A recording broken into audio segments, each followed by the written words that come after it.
गोलू हाथी अपनी माँ हथिनी और हिरणों के शावकों के साथ जंगल में विचरण कर रहा था। उसी समय चलते चलते हथिनी माँ थककर रास्ते में बैठ गई। क्या हुआ माँ, तुम बैठ क्यों गई? अभी तो हमें पर्वत के पास चलना है। मेरे बच्चे, अब नहीं चल पाऊंगी, मुझे चक्कर आ रहा है। माँ, हम लोग तुम्हें ज्यादा परेशान कर देते हैं, इसीलिए तुम्हें तकलीफ हो रही है। नहीं बच्चों, तुम सबको देखकर तो मेरी तकलीफ दूर हो जाती है। तुम सभी मेरी आंख के तारे हो।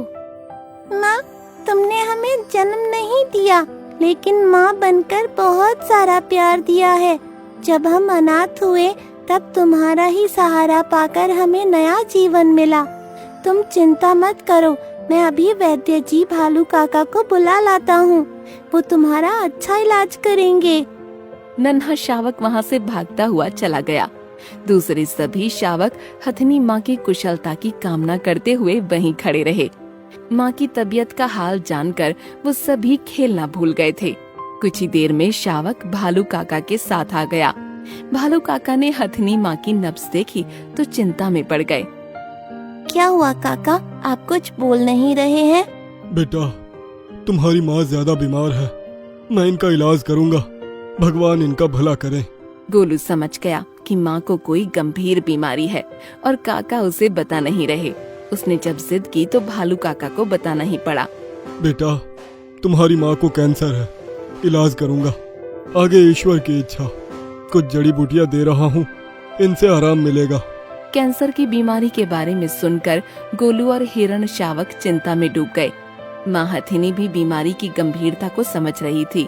उसे इस बात का बड़ा दुख हो रहा था कि बहुत दिनों के बाद उसे अपना खोया हुआ बेटा गोलू मिला था, लेकिन अब किस्मत में जानलेवा बीमारी आ गई। नन्हे हिरण शावकों के भविष्य के बारे में सोचकर उसे बड़ी चिंता हो रही थी। वो समझ गई थी कि उसे हमेशा के लिए अपने इन प्यारे बच्चों से बहुत दूर जाना होगा। हथिनी माँ के पास समय कम था और वो अपने बच्चों पर ज्यादा से ज्यादा प्यार और ममता लुटाना चाहती थी। वो उनकी शरारत को अनदेखा कर देती थी। उससे खाना खाया नहीं जाता था, लेकिन अपने बच्चों को भरपेट खिलाना चाहती थी। एक दिन अचानक चलते चलते हथिनी माँ राह में गिर पड़ी और दर्द से कराहने लगी। भालू काका आ गए, गोलू और शावक बच्चे भी आ गए। सबकी आंखों में आंसू भर आए। मेरे बच्चों, अब मैं तुम्हारा साथ नहीं दे पाऊंगी, मेरा आखिरी समय आ गया है।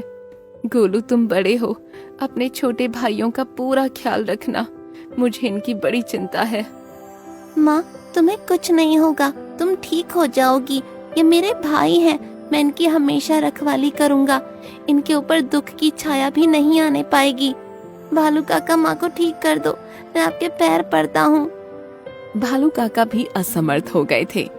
उनकी स्थिति भी एक हारे हुए खिलाड़ी जैसी थी। अचानक दर्द से कराहते हुए हथिनी माँ ने अपनी आंखें बंद कर लीं और खामोश हो गईं। गोलू और सभी शावक बिलख कर रोने लगे। वो जान गए कि अब माँ कभी आंखें नहीं खोलेगी और कभी उनसे नहीं बोलेगी। उनसे इतनी दूर चली गई जहाँ से कभी कोई वापस लौट कर नहीं आता। उसी समय वहाँ रंगा हाथी आ गया और उन सब बच्चों को देखने लगा। अरे हिरण के बच्चों, अब आंसू बहा रहे हो? तुम्हें पालने वाली माँ मर गई है, अब तुम लोग भी अधिक दिन जीवित नहीं रहोगे। दूसरी माँ नहीं मिलेगी, अब तुम्हारी रक्षा कौन करेगा? मैं इनकी रक्षा करूँगा। ये मेरे छोटे भाई हैं, मेरे जीते जी इन्हें चिंता करने की जरूरत नहीं पड़ेगी। तुम अगर किसी की सहायता नहीं कर सकते तो जल्लीकट्टी सुनाने का भी तुम्हें कोई अधिकार नहीं है। अगर किसी की राह में फूल नहीं बन सकते तो कांटे भी मत बनो, भगवान से डरो। अरे गोलू, छोटा सा है लेकिन बातें बहुत बड़ी बड़ी करने लगा है। देखता हूँ तू इनका कैसे पालन पोषण करता है। देखते रहना, भगवान की कृपा से ही बड़े सुख पूर्वक रहेंगे। मैं छाया की तरह इनके साथ रहूंगा। देखा जाएगा। गोलू ने अपनी छत्र छाया में अपने शावक भाइयों को ले लिया। वो हर वक्त उनका ख्याल रखता, उसके कारण उसके भाइयों का कोई बाल भी बांका नहीं कर पाता था। शेर, बाघ, चीते भी गोलू से डरते थे। एक बार रंगा ने एक हिरण शावक को पकड़ लिया, सूंड से मारने ही जा रहा था।